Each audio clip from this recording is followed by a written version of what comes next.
¿Qué tal? ¿Cómo están? Bienvenidos a Caretas Digital, Caretas Conversa. Hace algunas horas el congresista Freddy Díaz Monao, acusado por violación sexual en agravio de una trabajadora de su despacho, se ha personado ante la segunda Fiscalía Suprema Penal del Ministerio Público. Él estaba no habido, recordemos, desde el 28 de julio. Katy Cachay, conocida abogada, es su defensora. Él lo que ha señalado es que, bueno, por los feriados no se había apersonado, y esto en medio no solamente de las condenables declaraciones de uno de los vicepresidentes del Congreso, como el señor Helera, sino también de advertencias de la propia Defensoría del Pueblo, que ha advertido, ha señalado que a pesar de que ya no hay inmunidad parlamentaria, aquí el tratamiento del caso por parte de las autoridades y de la Fiscalía concretamente no ha sido el mejor. La reacción ha tomado pues demasiado tiempo, y ahora, bueno, vamos a ver cuál sería el proceso que debería seguir, porque estamos hablando pues de una violación, presunta violación, nada menos que dentro del Congreso. Y esto no hay que decir todas las resonancias, digamos, simbólicas, indignantes que puede tener ante la sociedad en una circunstancia como esta de profunda crisis moral en las instituciones públicas y en la política. Vamos a conversar con la exministra de la Mujer y Poblaciones Vulnerables, excongresista, especialista, abogada, por supuesto, en la materia, Rosario Zazieta, a quien le damos la bienvenida y un gusto reencontrarnos. Rosario, ¿cómo está usted? Un encanto también poder reencontrarme, Enrique, contigo y con esta revista que, bueno, que está siempre década tras década y Careta sigue vigente, así que nada, estoy a tus órdenes. Acá estamos. ¿Qué es lo que debería pasar ahora? El señor se pone a disposición. ¿Esto qué implica? Bueno, en primer lugar, como tú dices, esto no es moco de pavo, ¿no? Estás hablando de una persona que representa a la nación, que ha sido ungido por voto popular y que utiliza el despacho de esa oficina que pertenece a uno de los poderes del Estado, como es el Congreso, para ultrajar a una persona. Y según manifiesta la víctima, fue dopada y luego violada. Entonces, tú estás hablando de un delito gravísimo, y él sabe que es grave, y tan sabe que es grave que estuvo 4 o 5 días absolutamente, ni Richard Kimber, el fugitivo, estuvo tan desaparecido como este congresista. Entonces, nosotros estamos viendo que acá se ha desperdiciado una maravillosa oportunidad para poder capturarlo por flagrancia, ¿no? Que eran las 48 horas. Aquí es el Ministerio Público el que ha sido lento. Luego de este impacto de verse ensangrentada, de verse moratada, acudido con personal policial, personas creo que del despacho logran ir a la comisaría de San Andrés. Y allí inmediatamente la policía actúa rápido, pero nos encontramos con una fiscal dubitativa, haciendo sus análisis de costo-beneficio, y así fueron pasando las horas. Cuando se sabe perfectamente que si era el acusado un congresista, tenía que pasar inmediatamente a fiscal supremo. Hemos perdido horas importantísimas ahí. Luego pasa a fiscal supremo, y yo dije, bien, ahora la doctora Zoraida Ábalos, ex fiscal de la Nación, va a poner los puntos sobre las IES. Y de repente, Enrique, vemos que como medida da el impedimento de salida. O sea, no se puso a pensar en la gravedad del caso, o sea, no se puso a pensar que quizás esta persona, si seguía el sigue, puede obstaculizar, puede eliminar pruebas, puede interferir, puede amenazar, o no sabemos cómo funciona esto. Entonces, aquí entre la trabajadora y el congresista hay una asimetría de poder, uno está con todo el poder y la otra persona tiene miedo y pánico. Entonces, bueno, él fue, entregó su pasaporte y se fue. Y se fue. Y ahora, y quiero que los lectores de Caretas comprendan la dimensión del caso, porque él era el presidente, o es hasta ahora, no sé si ya lo sacaron, presidente de la comisión que iba a elegir al defensor del pueblo. El defensor del pueblo. Enrique, un violador, un denunciado por violador, por violación, va a ser el que decía, tú vas a ser defensor, no, tú no vas a ser. Entonces, la Defensoría que ha sido una de las instituciones que precisamente ha advertido lo que usted está señalando. La única. Exacto, la mala práctica del Ministerio Público de decir, oye, me atarantan, ¿no? Porque es congresista, nada menos. Así es. Entonces, esto pues no ha ocurrido en un pasaje desolado, en un lugar desierto, a 4.800 metros sobre el nivel del mar. Esto ha sucedido en el Congreso. ¿Tú crees que no duele? Claro. ¿Tú crees que no duele? ¿Tú crees que, y esto es emblemático, este hombre tiene que ir preso? ¡Preso! Eso es lo que sí, eso es lo que tiene que pasar. ¿Cuál es la sentencia que él puede enfrentar en circunstancias, si es que es el caso como se da, es decir, con el dopaje, con estos agravantes? ¿De qué pena estamos hablando?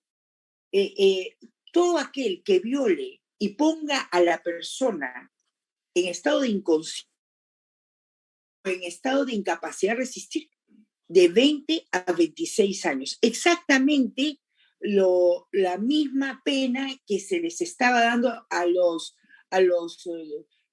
violadores de la manada de Surco. Lo que pasa es que a los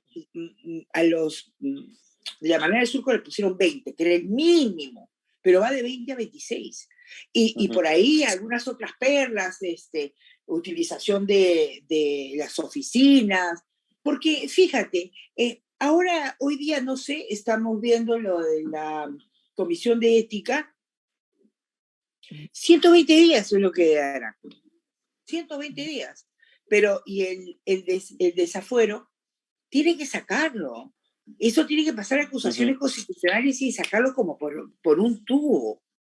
Mira. La presidenta del Congreso ha propuesto la suspensión para tramitar el desafuero. Debería ser entonces más rápido. Nosotros tenemos que luchar porque esto sea ejemplarmente sancionado. Fíjate, yo te voy a dar algunas perlas, ¿no? 3 mujeres violadas cada hora en el Perú.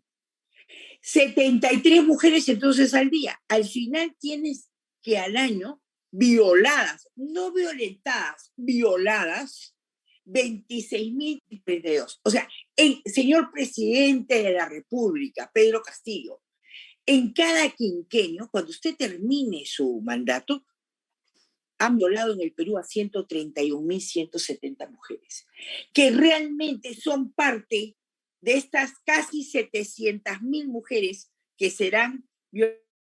Entonces, ¿cuál es la propuesta?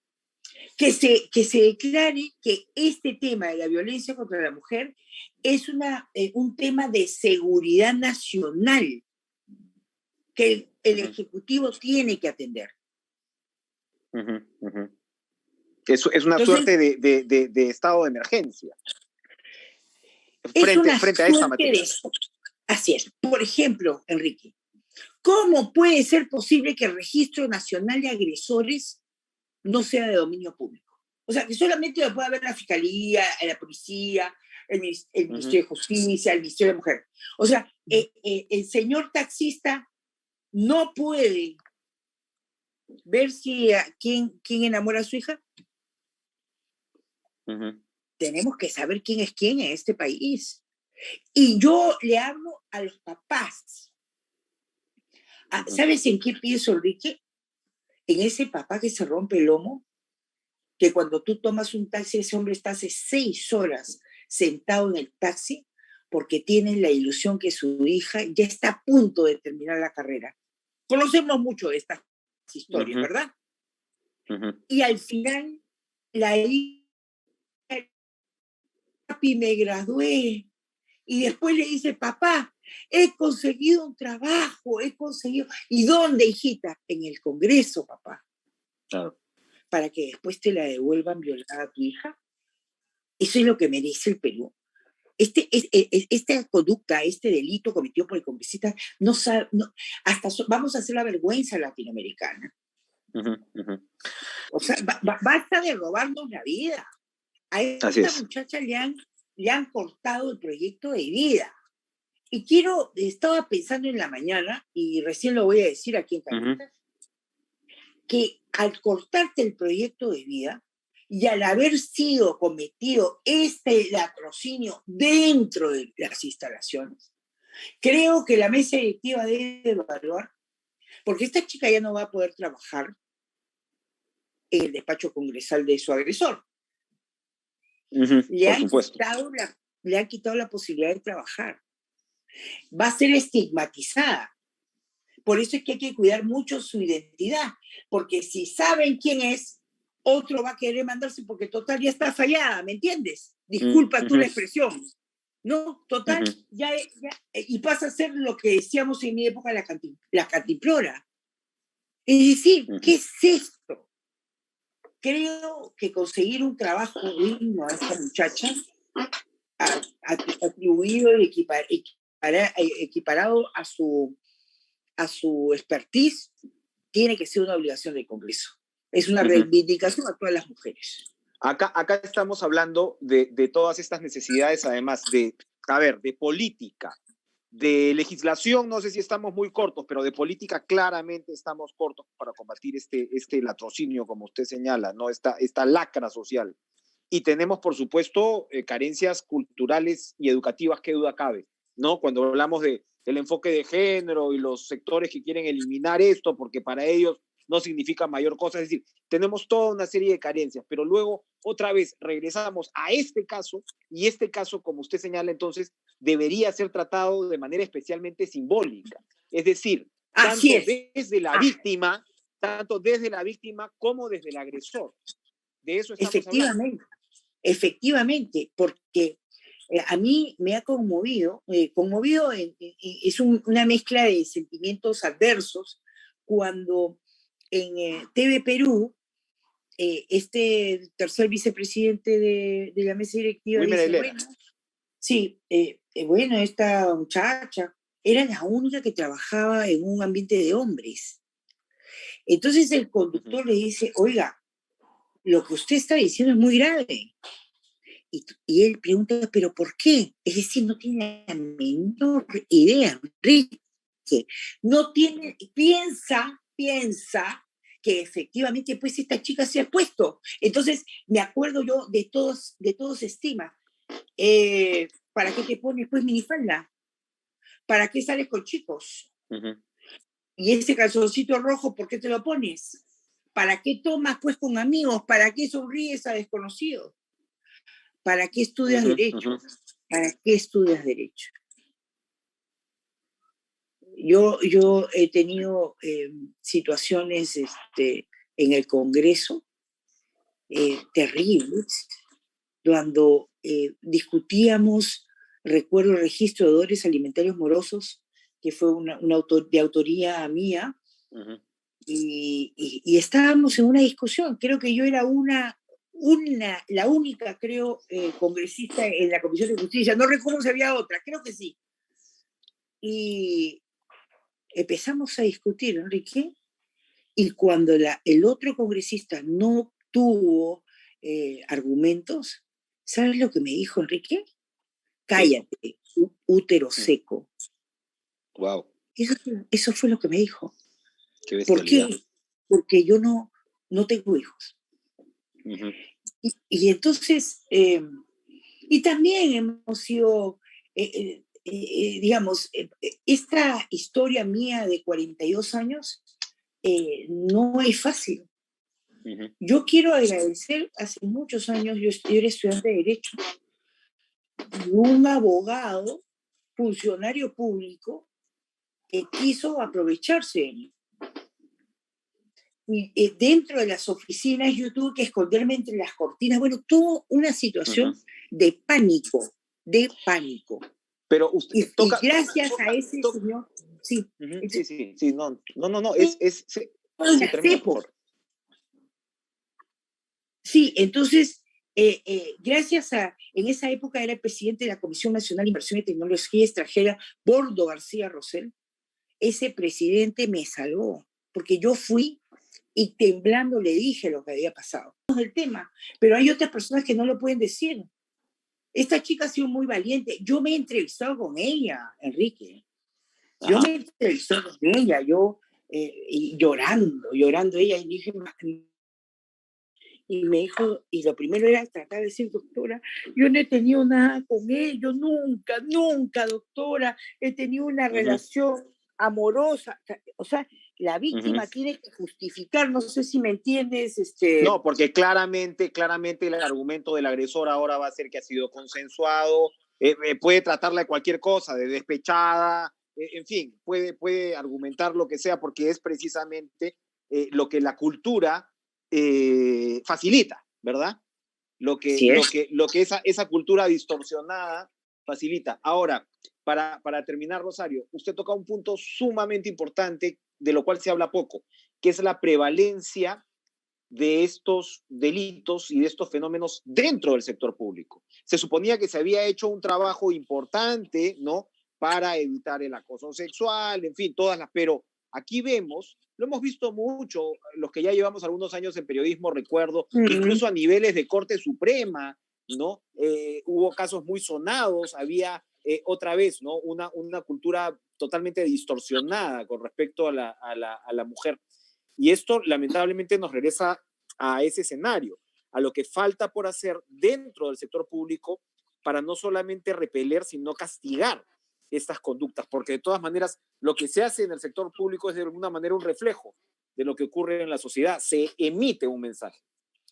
Por supuesto, entonces si en el Congreso hay violadores, es porque no hay una política pública que tienda a bajar esta situación de empobrecimiento moral y que va en agravio de las mujeres.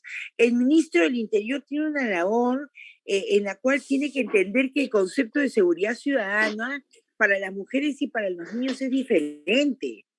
Va de la puerta hacia adentro, va de la puerta de la casa hacia adentro, ahí nos matan, ahí nos acribillan, ahí nos insultan.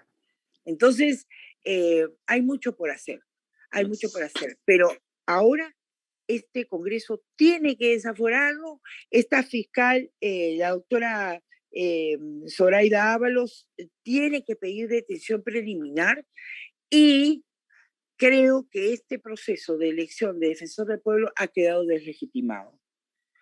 La única persona, candidata, Beatriz Ramírez, ha sido la única que ha dicho no voy a la entrevista personal, porque este congresista ha tenido el descaro de citar para mañana a los candidatos para hacer su entrevista personal, ¿puedes creer? Y todos los varones, todos, ni uno se salva, calladitos. A ver, Cayo Galindo, candidato, calladito. ¿Y dónde está su revolución? ¿No era revolucionario Cayo Galindo? ¿Dónde está García Toma? Y a mí me llama la atención que no se haya pronunciado. Soto Ballena tampoco. Entonces, realmente en esto hay un perverso silencio. ¿Ese nos va a defender? Ellos están jalados. Para mí están jalados, porque quien debió salir fueron ellos a decir, no señora, así no es. Pero sin embargo, han querido pues pasar piola y realmente ya para mí están deslegitimados. Gravísimas consecuencias entonces de lo que ya de por sí es un delito y una tragedia para la víctima que duda cabe. Rosario Sacieta, muchas gracias por acompañarnos hoy con estas interesantes perspectivas. Gracias. Uy, muchas gracias, muy gentil. Gracias. Volvemos a Caretas Digital. Por supuesto, en materias de salud, las grandes preocupaciones y los grandes titulares en realidad se los lleva que duda cabe la pandemia, el coronavirus, de la cual no salimos todavía de todo y siempre es una amenaza latente que hay que tener muy en cuenta, y ahora mismo la viruela del mono también se lleva muchísimo atención. Sin embargo, al menos en el último caso, la viruela del mono, estamos hablando de una enfermedad que con relación a la influenza, pues tienes números muy bajos y la noticia es que los contagios por esta enfermedad, por influenza, han alcanzado en el país picos históricos. A ver, ¿de qué estamos hablando? Es un 80% más de contagios respecto al 2021, con en ese año, en el 2021, más de 6.535 fallecimientos de funciones por infecciones respiratorias agudas en personas de 60 años a más. Y por supuesto, la influenza se combate, como sabemos, sobre todo con la vacunación. Es la vacunación adecuada la que se está llevando a cabo en el Perú. Por lo pronto, el decano del Colegio Médico del Perú, el doctor Raúl Urquizo, ha advertido algo muy interesante, a lo cual le hemos dado atención en Caretas. Resulta que la cepa o la vacuna que se aplica en nuestro país cubre solamente 3 de las 4 cepas existentes. ¿Qué diferencia haría eso? Aparentemente mucha, porque esto iría incluso esta vacuna insuficiente, ¿no? Por decirlo de alguna manera, estaría incluso en contra de las recomendaciones de la Organización Mundial de la Salud. Vamos a hablar de la influenza con el doctor Percy Minaya, viceministro de Salud, a quien le damos la bienvenida, que por supuesto tiene muchísima experiencia en todo este ramo de la vacunación. Doctor Minaya, gracias por estar con nosotros hoy en Caretas. Agradecido por la invitación, Enrique. ¿Qué está pasando con la influenza? Porque lo que estamos viendo, si bien el Perú siempre ha atravesado picos, ¿no?, de contagio y focos de preocupación, al menos esta información de un 80% más llama especialmente la atención.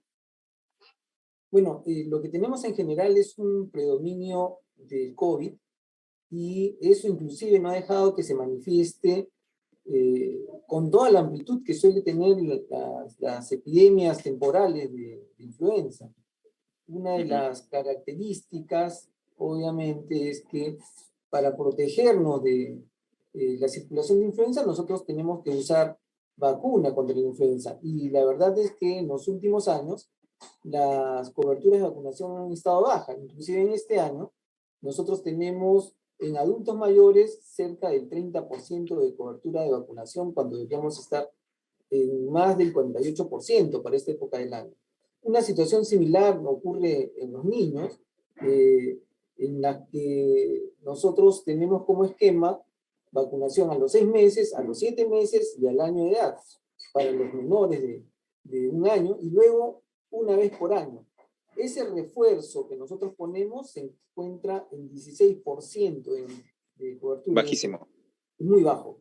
Y estamos hablando en general que anualmente deberían vacunarse en el país unas 8 millones de personas, perdón, colocarse 8 millones de dosis para aproximadamente 6 millones y medio de personas, que son 500.000 menores de 1 año aproximadamente. Otro grupo corresponde a 2 millones y medio de niños, y el restante, 3 millones y pico, son personas adultos mayores y personas con condiciones crónicas. Entonces, en todos los grupos de edad tenemos en este momento una baja cobertura de vacunación. Ahora, cuénteme, esto, por supuesto, usted habla de la prevalencia del COVID, pero en un momento ahí como que asaltan a uno dos dudas, ¿no? Porque se dijo, oiga, aprovechemos esta logística desarrollada para la vacunación del COVID para avanzar en las otras vacunas. Eso se suponía, ¿no?, que iba a darse. ¿Esto no habría ocurrido por el descuido que hemos visto en el sector salud? Creo que ha sido una carencia en la estrategia del Ministerio de Salud en ese nivel. ¿Por qué razón? Porque si bien nosotros organizamos campañas al inicio que tenían un énfasis bastante intenso en el adulto mayor, se trataba de la característica epidemiológica del COVID, y es que teníamos altísimas tasas de mortalidad en adulto mayor, y por eso es que se hizo el énfasis. Y era casi exclusivamente vacuna contra COVID en ese instante. Pero estamos hablando de hace 2 años. Y para este momento, claro, nosotros en realidad hemos insistido en la vacuna contra COVID en adulto mayor, en personas con condiciones crónicas, y tenemos que tener hasta 4 dosis, considerando las dosis de refuerzo. Pero también hemos hecho lo mismo para población menor, y ahí hay un dilema, si se quiere, ¿no? Es decir, si yo sigo insistiendo solamente con la vacuna contra el COVID, voy a tener muy buenas coberturas, como estamos mostrando en algún caso, pero una carencia fundamental que es proteger contra las otras condiciones que necesitan vacunación también en diferentes grupos de edad. Ejemplo, nada más, en adultos mayores, la vacuna contra influenza y la vacuna contra la neumonía. Lo mismo tendríamos que estar teniendo en población menor de 5 años. Entonces, la estrategia requiere reformularse, requiere fortalecerse en ese nivel.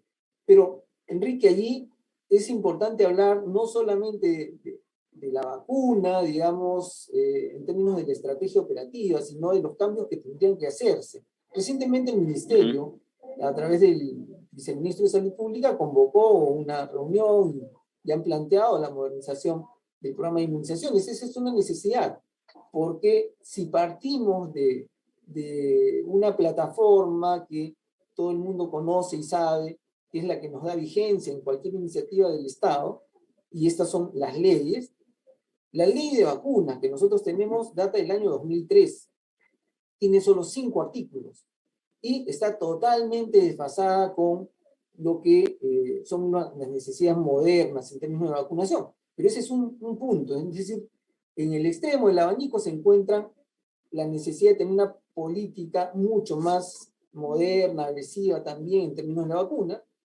así como necesidad de modernizar los sistemas de vacunación. Hay poblaciones que no están adecuadamente cubiertas, por ejemplo, las personas viviendo con VIH y los niños viviendo con VIH que necesitan tener un esquema más amplio de vacunación. Por su sistema inmunológico, por supuesto, claro. Por supuesto. Pero también, y hablando ya en el tema de influenza, de necesidad, por ejemplo, de incorporar, en lugar de la vacuna trivalente, que tenemos una tetravalente, por ejemplo, y esa es una tarea que tienen que tener los especialistas del Ministerio de Salud, examinar el costo de efectividad que esto tiene. ¿Cuál es esta cuarta cepa que no cubre? Porque los números que tenemos es que se supone que con una tetravalente se evitarían más de 120.000 atenciones hospitalarias por año. Es decir, estamos hablando de una cuarta cepa que realmente tiene un impacto grande. Y esto es doble si es que estamos refiriéndonos a una suerte de estado discriminatorio, porque yo entiendo que el sistema privado sí te aplica la tetravalente, pero el sistema público, que es el que tiene la responsabilidad de garantizar la salud de los peruanos, no lo está haciendo. ¿Cuál es esta cuarta cepa? Cuéntenos, por favor.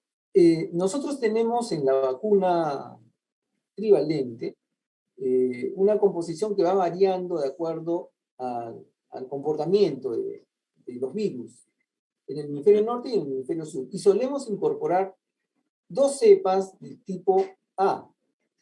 Y esto, por lo general, en este momento es H1N1 o alguna otra variante que pueda estar circulando y H3N2. Y en la cepa B incorporamos una de las, perdón, y en lo que corresponde a la influenza tipo B incorporamos la cepa generalmente Victoria, a veces Yamaguchi, pero vamos cambiando alternativamente de acuerdo a lo que se comporta en el año. Sin embargo, es impredecible cuál de estas podría estar presentándose. ¿Por qué? Porque nuestro sistema de vigilancia, y ahí los extremos del abanico que mencionaba en términos de la necesidad de modernizar la gestión de vacunas, no llega a identificar con precisión por el escaso número de muestras, por las dificultades que tenemos todavía en genotipificar, y omitimos una información que es clave. Por ejemplo, casi 27% de todos los casos de influenza corresponden a influenza B en el último quinquenio. Y hemos tenido extremos, años en que, como en el 2012, por ejemplo, nosotros teníamos hasta un 46% de influenza tipo B en circulación en el país, es decir, entre el 100% de todos los casos, casi la mitad correspondían a influenza B. Esto es una condición excepcional, si se quiere, porque van produciéndose epidemias que a veces corresponden a uno u otro tipo. Pero lo importante es que si nosotros pudiéramos incorporar a nuestro esquema la vacuna tetravalente, podríamos evitar un número importante de casos, ¿no? como digo, de esto va a depender de cuál circule para ver cuál es el que se incorpora, pero no podemos estar adivinando eso, es mucho más fácil, o aún si lo incorporamos como vigilancia, es mucho más fácil, más eficiente, saber que hay dos tipos de influenza B incorporadas y la vacuna que contiene ya el tipo A es la que tendríamos que mover de acuerdo a cómo se van presentando las cepas predominantes. Mientras tanto, lo que se incorpora en casi todas las vacunas es H1N1 y H3N2.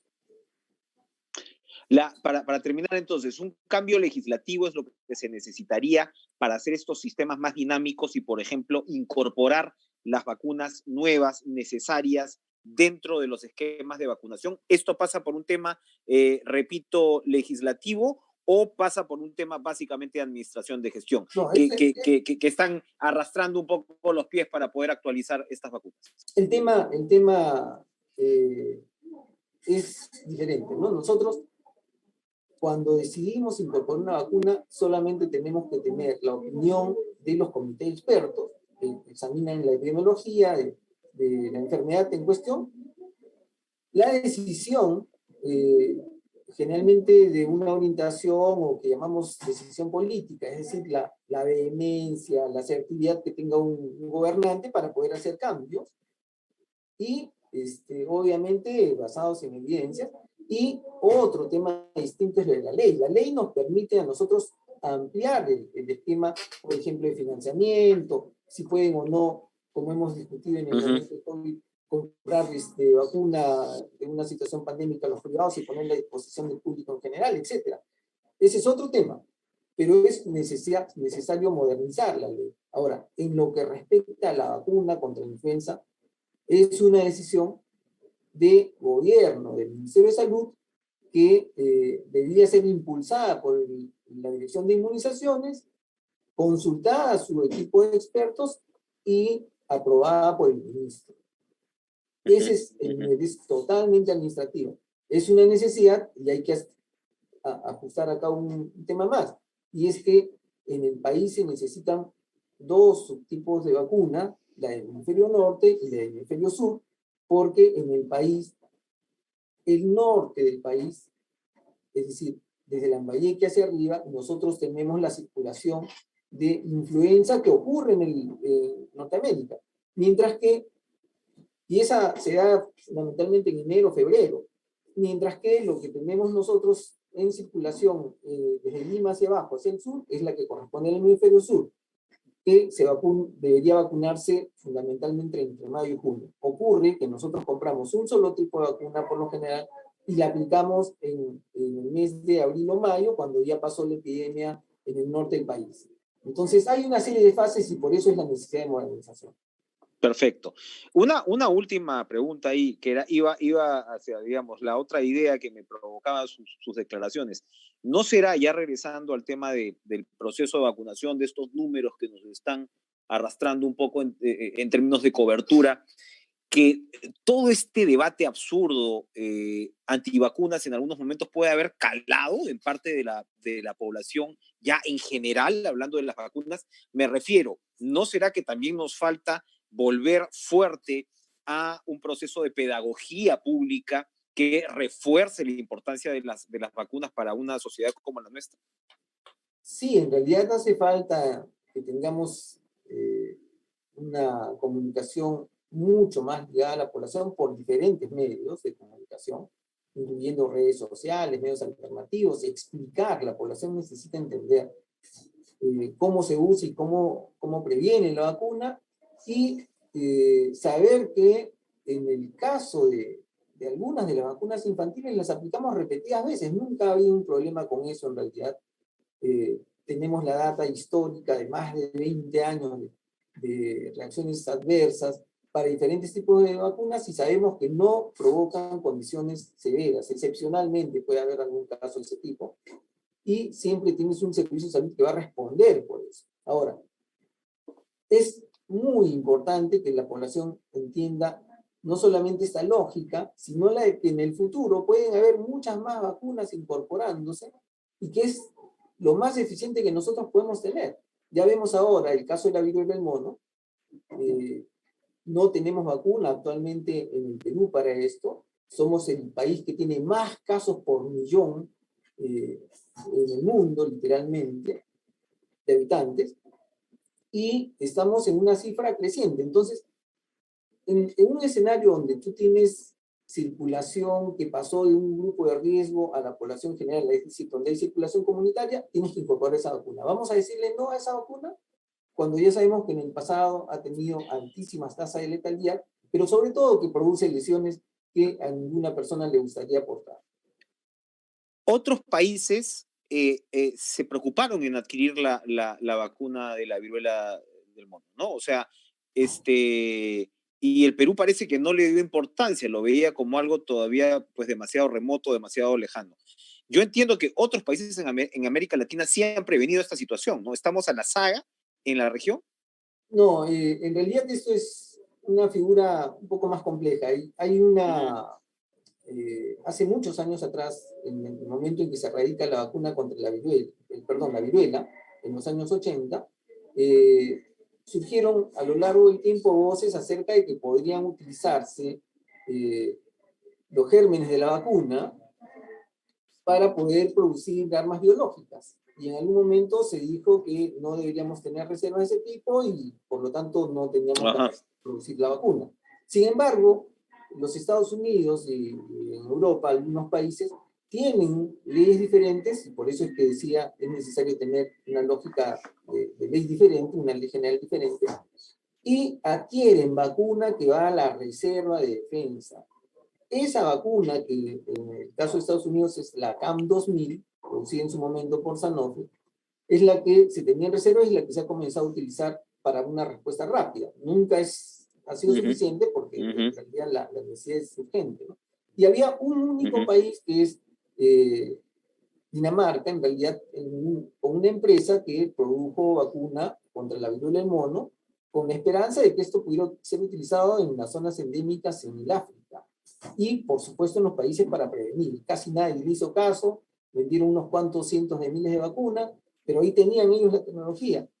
Ahora, una vez que se ha iniciado la epidemia y esta alcanza ya una magnitud de distribución a nivel del mundo, lo que se está haciendo es pedir a esta compañía que distribuya sus escasas dosis. Están en un programa acelerado de producción de vacuna en conjunto con otros laboratorios en el mundo, pero todavía esto va a ser una escasa cantidad para lo que se requiere de vacunación en Europa y fundamentalmente en América Latina. Pero mire, y aquí viene el tema. Se han adelantado muchos otros ya a hacer negociaciones para la adquisición de la vacuna. Ha sido aprobada esta por FDA, por la EMEA, pero nosotros no tenemos noticias de que en el país todavía se hayan hecho trámites para la adquisición de esta vacuna, siendo una necesidad. Tenemos diversos mecanismos que pudieran movilizarse y estos aún no han sido movilizados para poder adquirir la vacuna, que podría hacerse inclusive en conjunto con otros países de América Latina. Estamos rezagados en realidad en esa solución, ¿no? Mire usted cómo los puntos que ha tratado en esta entrevista tienen al final que ver, tenemos esta necesidad de una nueva ley, pero en lo inmediato tienen que ver con decisiones administrativas y de gestión que claramente no se están tomando. Doctor Minay. Correcto, mire, y Enrique, nada más para reforzar, yo lo que creo es que, por supuesto, el abanico de soluciones que nosotros necesitamos son variadas, pero la primera tarea es enfrentar aquello que ya constituye un problema de salud pública. Si vamos al caso de la influenza, tiene mucho más casos, mucho más fallecidos que en el tema de viruela del mono. Hay que ponerle atención, hay que modernizar el esquema de vacunación, hay que movilizar las decisiones con los recursos que se tienen ahora. ¿Por qué? Porque no es nuevo, porque eso tiene recursos destinados. Y lo que nosotros hemos hecho son compras reducidas, y por lo general asociadas a que en los años anteriores también hemos tenido escasas coberturas. Entonces, no es que cambie la situación de riesgo, lo que está cambiando es nuestra perspectiva de cómo planificamos las intervenciones. Entonces, es un momento en que si anunciamos modernización del sistema, de la dirección de inmunizaciones, es un momento para acelerar, pisar el acelerador, distribuir los recursos y hacer los cambios necesarios en modernización para darle mejor cobertura y protección a nuestra población. no estamos hablando, la vacuna tetravalente contra influenza, por ejemplo. no estamos hablando de realidades estáticas, estamos hablando de realidades en las cuales el sector público tiene que estar con la agilidad necesaria. Lamentablemente tenemos muchos problemas al respecto en esa materia, esperemos que haya correctivos. Doctor Percy Minaya, médico cirujano especializado en epidemiología, ex viceministro del sector, gracias por estar con nosotros. Gracias.